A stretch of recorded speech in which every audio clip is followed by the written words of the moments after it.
Assalamualaikum warahmatullahi wabarakatuh. Halo semuanya, perkenalkan nama saya Susi Fatmawati sebagai penata anestesi.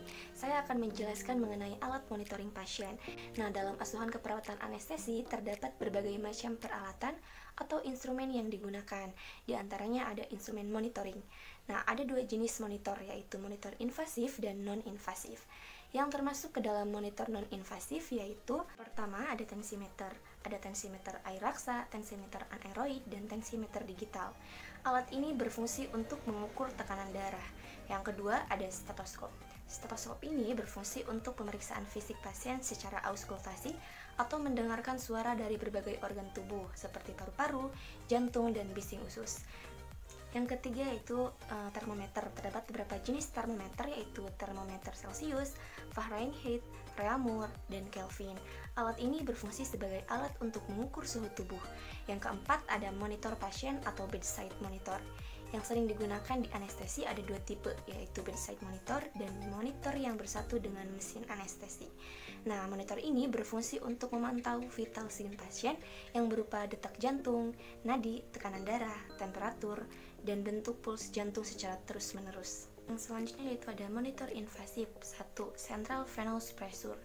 Alat ini berfungsi untuk pengukuran tekanan di vena cava superior atau inferior dan dapat memberikan gambaran tidak langsung mengenai tekanan atrium kanan. Kedua, ada artery line suangan kateter. Baik, di sini saya akan menjelaskan cara penggunaan dari alat monitoring. Yang pertama kita menggunakan alat monitoring non-invasif, yaitu ada tensimeter. Tensimeter ini ada tensimeter digital, anaerob, kemudian tensimeter air raksa. Untuk tensimeter aerob dan pemakaian air raksa, penggunanya sama. Yang pertama kita menyiapkan alat, setelah itu menyiapkan pasien, bebaskan pasien, setelah itu kita pasang manset kepada bagian lengan pasien yang ingin diperiksa. Setelah itu, setelah dipasang, kita siapkan valve balonnya, kita tutup skrupnya. Setelah ditutup, kita dapat memompa sampai 180 mmHg, sekitar seperti itu. Kemudian kita pasang stetoskop, arahkan diafragma pada daerah mediana cubiti, kita dengarkan bunyi ketukan yang keluar, dan kita perhatikan juga manometernya. Kita perhatikan saat ketukan ada pada posisi nomor berapa, maka hasil dapat ditentukan. Untuk pemeriksaan tensimeter pada air raksa pula sama, hanya menggunakan manometer berbentuk air raksa. Kemudian untuk pemeriksaan tensimeter yang digital, cukup memasang manset pada pasien, kemudian tekan tombol, maka hasilnya akan langsung keluar. Dan yang selanjutnya yaitu penggunaan stetoskop. Kita meletakkan earpiece pada telinga kita, kemudian kita letakkan diafragma pada daerah yang ingin kita periksa, misalnya pada paru-paru, maka kita akan mendengar suara paru-paru tersebut. Untuk selanjutnya yaitu alat termometer digital, kemudian termometer air raksa. Untuk termometer digital dan air raksa ini penggunaannya cukup sama, yaitu dengan meletakkan termometer pada daerah yang akan diperiksa, misalnya pada ketiak. Kita cukup letakkan termometer pada ketiak dan tunggu hingga termometer digital berbunyi, atau pada termometer air raksa kita tunggu 3-5 menit. Sedangkan untuk termometer infrared kita cukup mengarahkan infrared kepada daerah permukaan, misalnya pada kening, maka akan muncul dalam termometer tersebut. Karena termometer cukup digunakan pada permukaan karena menggunakan sinar infrared. Untuk yang selanjutnya ada monitor pasien atau bedside monitor. Pada bedside monitor ini kita dapat melihat melalui tampilan layar monitor, misalnya pada pemeriksaan EKG. Pada EKG ini kita cukup meletakkan elektroda pada bagian tubuh pasien yang ingin kita periksa, misalnya letakkan pada jantung, ICS 3, ICS 2, kemudian kita sambungkan antara kabel elektroda dengan kabel monitor. Setelah disambungkan, maka akan muncul tampilan layar pada monitor tersebut, hasil EKG dari pasien tersebut. Baik, kita masuk pada pemeriksaan kedua, yaitu pemeriksaan invasif. Pada pemeriksaan invasif ini kita menggunakan CVP atau Central Venous Pressure. Pada pemeriksaan ini kita menyiapkan alatnya terlebih dahulu, manometer, infoset, kemudian NaCl, water pass, dan sebagainya. Kemudian kita sambungkan antara infoset NaCl dengan manometer menggunakan konektor bernama 3-way. Kita sambungkan, kemudian kita letakkan atau kita gantungkan pada tiang IP. Setelah kita gantungkan pada tiang IP, kita mencari nilai zero pasien. Letak nilai zero pasien Pada ICS keempat, mid axillaris, kemudian kita sejajarkan antara titik 0 pasien dengan titik 0 pada manometer dengan menggunakan alat bernama water pass. Setelah disejajarkan, masuk kita pada bagian pertama, yaitu mengalirkan cairan dari arah cairan ke arah pasien untuk mengetahui apakah adanya sumbatan atau mengetahui fungsi dari pipi tersebut. Setelah itu, setelah dialirkan, kemudian masuk pada bagian kedua, yaitu memasukkan cairan pada manometer. Kita tutup konektor three-way ke arah pasien, kemudian kita alirkan cairan ke manometer. Setelah itu, kita masuk pada bagian ketiga, yaitu mengalirkan dari manometer ke pasien untuk mendapatkan hasilnya. Kita tutup dari arah cairan, kemudian kita alirkan dari arah manometer ke arah pasien untuk mengetahui nilai CPP-nya. Setelah itu, dapatkan nilai CPP pada pasien, maka kembalikan cairan kepada pasien. Setelah itu, tindakan telah selesai. Untuk yang selanjutnya yaitu pemeriksaan arteri Lancewing catheter.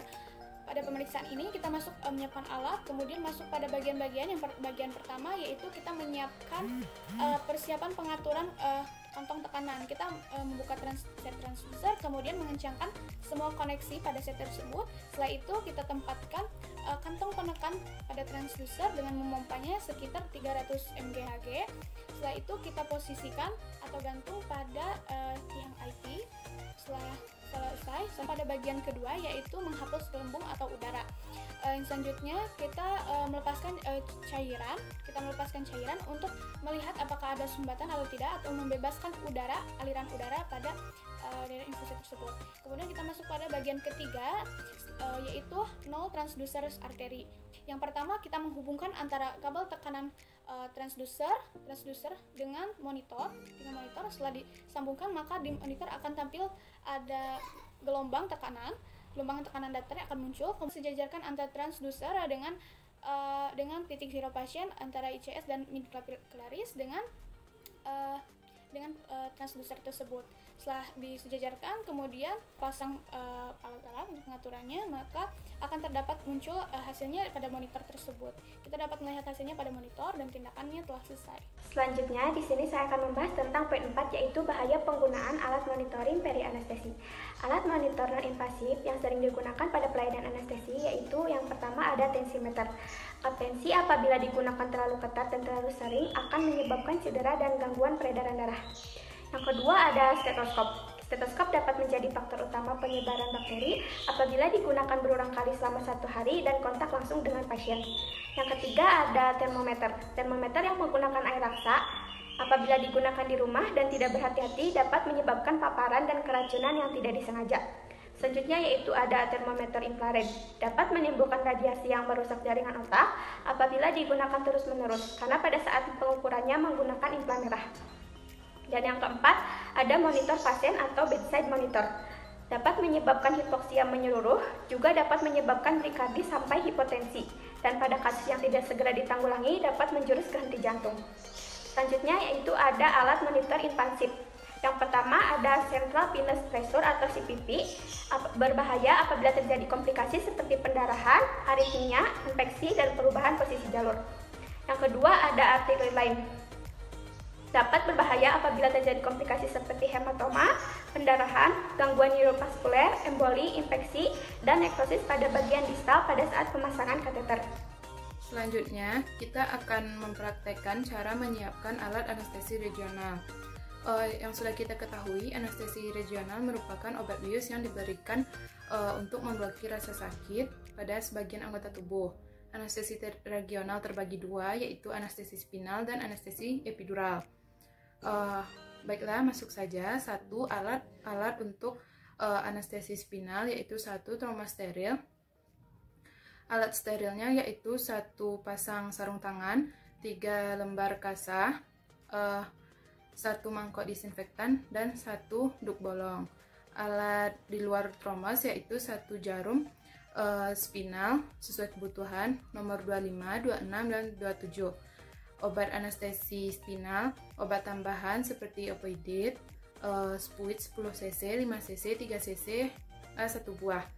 Ada plester dan juga obat dan juga obat penunjang yaitu ephedrine, sedatif, antiemetik, dan juga analgetik. Yang kedua ada alat-alat untuk anestesi epidural atau peridural. Alat sterilnya yaitu ada trauma steril. Alat-alat sterilnya sama dengan anestesi spinal, yaitu 1 pasang sarung tangan, 3 lembar kasa, 1 mangkok disinfektan, dan 1 duk bolong. Sementara untuk alat traumasnya berbeda dengan anestesi spinal, yaitu ada 1 jarum epidural dengan nomor 16 atau 18, obat anestesi epidural Merchain 0,25%, obat tambahan opioid, spuit 10 cc, 5 cc, 3 cc A 1 buah, plester, dan juga obat penunjang seperti ephedrine, sedatif, anemetik, dan juga analgetik. Penggunaan alat anestesi spinal. Anestesi spinal adalah prosedur pembiusan yang dilakukan untuk menghilangkan rasa nyeri dan membuat area di pinggang ke bawah menjadi mati rasa selama operasi. Alat anestesi spinal dan penggunaannya. Yang pertama, alat monitor sederhana, EKG, tekanan darah, dan puls oximetri. Yang kedua, obat dan alat resusitasi, oksigen bagi suction dan set intubasi. Yang ketiga, terpasang akses intravena untuk pemberian cairan dan obat-obatan.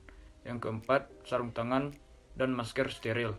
Yang kelima, perlengkapan desinfeksi dan doek steril. Yang keenam, obat anestesi spinal, contohnya lidocaine dan bupivacaine. Yang ketujuh, jarum spinal, dan yang ke-8, kasa penutup steril.